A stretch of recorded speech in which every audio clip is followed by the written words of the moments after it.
lead with intentional self-awareness. Yeah.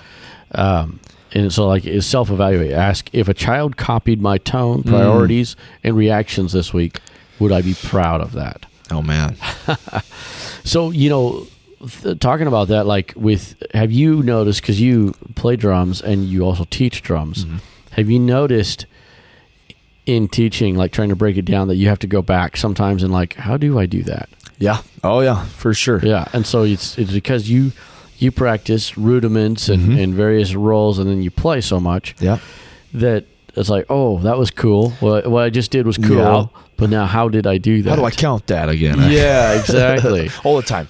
Yeah. Yeah. And so that's how it should be, is exactly what you just said, is if we are inputting the Word of God and we're being prayerful and mindful and intentional, then it should just be second nature. It should just be a reflex, not something that we should always be working on it, but not something that we have to so consciously like, do I steal that or not? I mean, that shouldn't be a battle. That might be a battle we have to do at some point in our growth journey, but it shouldn't be an everyday thing. Yeah, that'd be a problem. Shouldn't still be struggling with that. Oh man, no, that's so good. So here, I wrote this one down. This is for me, because I struggle with this one, but be present in the moment. So when a kid is speaking, listen fully.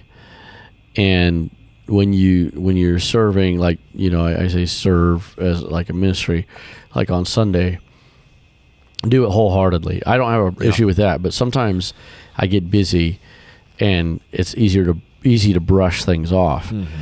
But when you are fully engaged, they feel it. Oh yeah. Kids can feel it, and they see it, and they feel heard, and they feel listened to.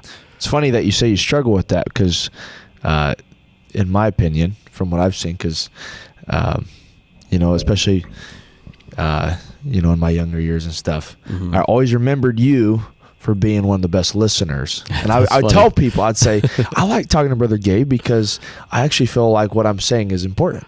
I've told people that. That's funny. So it's funny you mentioned that. And it really does, coming from being on the other side of that, it does make an impact. And so it's like, hey, I feel like there's some trust there. Like, I can talk to Brother Gabe about this because he'll actually set aside time to listen to what I'm saying. He's looking at me while I'm talking. He's not on his phone. He's not scanning the room while he's actually interested. And so that, that's made an impact in my life. And so that's funny. It's a challenge to me. Like, all right, how can I do that for somebody else when they've got something, they're trying to talk to me? How can I show them that what they're saying is important to me? Yeah. Being aware, like you said. And the thing is to be like, being and the other note I have is living consistently on and off the stage, which we kind of talked about that a little bit, but I've thought about this before. I'm going to back up a little bit. There's things that people talk about, like when somebody walks in the room and they have this air about them where people are like, who is that? They're like a leader, or strong or whatever, and people are like, and so that's attractive. Like, I want to be like that or whatever. It's attractive, probably more for like an ego thing, which is, I'm not saying it's terrible. Ego is not necessarily bad. It's bad when it's abused, but there's also when you like, I guess a couple of things. Get over yourself. People don't think about you very much, but you can be characterized by when people do think about you. There's like a split second of what comes to mind, right? That's powerful. And so when something split second comes to mind, I'll call out Brother Phil Booker. He was just here. So when Brother Phil Booker comes to mind, or any of the Bookers for that matter, they are so kind. Oh yeah. I got a chance to talk a lot with Brother Joel Booker when I was down in California recently. I had a few minutes conversation with him. So kind. Oh, man. And then Elder Booker was there too, and they are just like at their core. It's like at the root of who they are. And so, I don't spend my time thinking about them, But when I think that name, that's what comes to the forefront. Yeah. And so if we think about that, what is it that comes to the forefront when people think my name? Ooh. And that's a scary thought sometimes. Is what do they think of? Do they think of, oh, Brother Baker rushing around doing something? You know? And so what is it that they think of, you know? And so that's the example that we can leave. And when I say all of this, it's not just about I think it's important, but it's not just about reputation. Yeah. It's not just about it's not even just about being a good example for the good example's sake. But the title of this podcast is Unnoticed Influence. Mm-hmm. Keyword influence. The reason to set a good example is to influence, is to make an impact.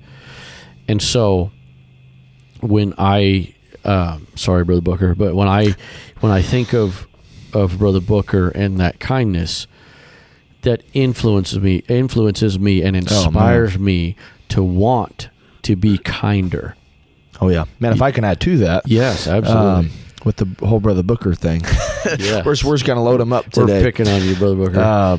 It was funny. A couple years ago at Peak, the WPF Peak conference, my brother and I went, and I was, I don't know, maybe 15 years old. Okay. And pastor allowed me to go to their minister session they had there with my brother. Yeah. So we got into the building and we were running a little bit late. Which is typical for us creatures. So when you think creature, that's fortunately us synonymous with late. But so we're running late, and we get to like the front desk, and there's Brother Joel Booker there, and someone else as well. I can't remember. And we didn't really know where to go, what to do. We just knew we were supposed to come to this minister's thing.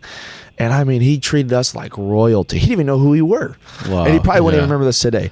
But he treated us like royalty. He said, oh, yeah, you need to go to this room and all that. And he, asked us how we were doing, how our day. I mean, that probably made more of an impact. I mean, it just made an incredible impact. I was like, wow, I think he might have been preaching Peak that year. And he just took time to see how we were doing, that made an impact, and I won't forget that. So, but yeah, your name, when people think of your name, what comes up is and that's such a great example for this podcast, actually, because that's, like you said, he probably doesn't even remember. That was probably my only incident. encounter with him. Yeah, but that encounter made an impact. All the difference, because that's just who he is. That's what he does.